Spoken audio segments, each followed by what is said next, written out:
once I worked out the scale and the proportions and everything, I found the appropriate material to work with, which is acrylic. Yeah, actually the master model that I use to create a silicone mould from, which is what happens over here. I'll just grab one I prepared earlier. So yeah, this is a little chamber made of plasticine, and basically you just have to put it in the right ways. And the silicone the pinky mould is a 2-part component. Yeah, so it's 50-50 ratio. So you just add the same amounts of both colours. Stir it all up. Yeah. You stir it together, and then they start to, or the catalyst within actually heats up and makes it form. Yeah. And then you pour it in.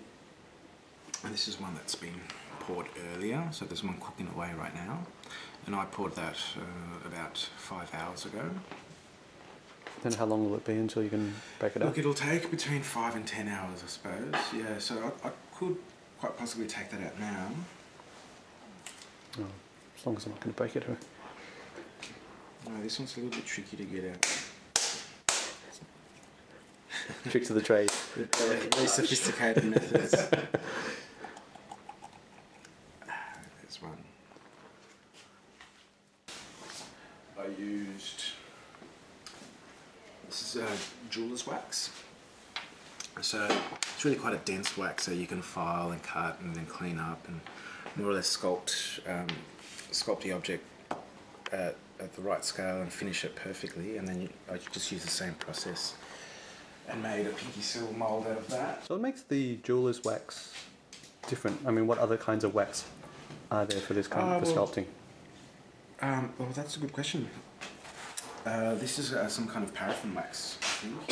Yeah, and it just has really dense quality, I suppose. You can get a lot of definition from it, and it melts quite easily as well. And then when you run the flame over it, it also smooths it and gives it a nice shiny finish, ready for casting. That's why it's good for jewellery. Yeah, and also, you know, when you imagine the scale of works, you know, when it's dealing with a little ring and you have to kind of hold it and then apply pressure to it, it's still strong enough to hold its form without melting in your hand or breaking in your hand, which happens. Really frustrating. You spend 3 hours filing something and it breaks on you. But then we have little welders that we use to reattach things. Yeah. Cool. Yeah, which is... So that's what those little feathers look like. Now in the resin I used a polyester resin with glow-in-the-dark powder, luminous powder. Yeah, so I just put 2 little teaspoons of that, mix it all in, cool. Put the catalyst in, stir it up with all the time being very safe with my mask. Of course. And with the latex gloves. It's a really good look, that. So then, yeah, basically once it cooks, I take them out of the mould and then I'll just clean them up with files. Yeah.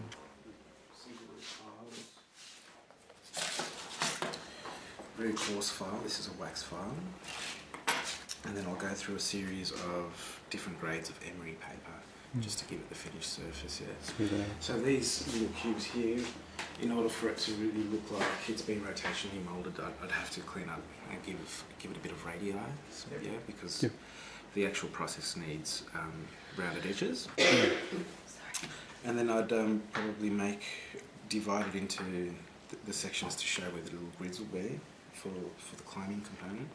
And then I'd cut some acrylic rod and then I'd put those in there. And then with the other one, I'd kind of locate where the other side would fit and then drill holes and then that would slot in perfectly. Cool. Yeah? Perfectly.